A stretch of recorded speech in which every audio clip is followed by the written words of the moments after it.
The hardest I've ever laughed. Yeah. Ever. And I can pinpoint it. Now I've had real long, hard laughs, but like where I heard people's words and they made me laugh was you and Patrice with the etymology of, that's the hardest I can tell you where I was. It was, I pulled over. I can tell you my car. I can tell you everything about that moment. And not only did I laugh, but I looked around an empty car. Like, did anyone else just witness? And it's buttoned by Patrice's loud cackle. His of a laugh. laughing off the mic. His laugh so much. I remember that moment. That's like a moment I remember. There's some things I've done in my life that I can't actually conjure it. But I remember sitting there and watching him. And the thing is that Patrice was such a master. I think he could have been the best comedian that ever lived. Mm-hmm. He had just cracked the code on his own stand-up. But he also was tough and he was like impenetrable. Like a few times that I fucked around with joking with him, he would destroy me every time. Yeah. And the thing that happened was he was talking about the etymology of the word and how it came from keikel.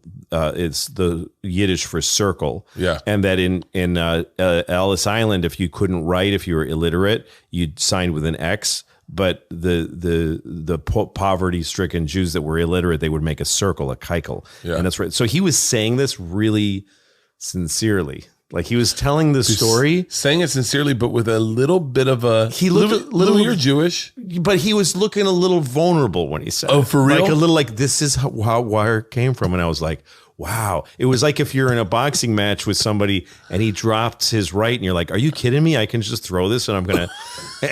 and I knew I was going to say it.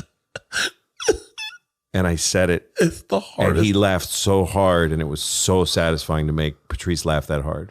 That is the best. One of my favorite moments of my life was making him laugh that hard. Wow. Here's some interesting news about the Jew thing. I do know where the term kike came from, by the way. Derogatory term for Jewish people? Where'd that come from? I do know where that came from. Where? It is when people used to come over on the, in the ships on Ellis Island, mm-hmm. A lot of people couldn't write English. So they used to make their mark, and the Jew's mark was a circle. And the circle is called keikel. So that's what they were just shortening it to kike. The guys coming in and say, here's another kike once they seen the circle. You know where nigger came from originally? There was some black guy being a nigger. So they called him a nigger. Jesus!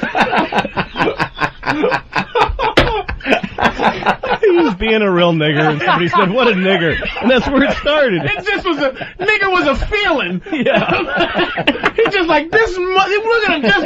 Yeah, it wasn't some wordplay. Just blurting out a sound and it came out like that. Just the guy was being such a nigger that it fucking made someone say the word. Oh my God, man! That's awful. Well, we're learning about derogatory terms and where they came from. That's right. Wow, it's history. It's a really good history lesson. I never knew that. Let's say hi to Jesse. Jesse, what's up?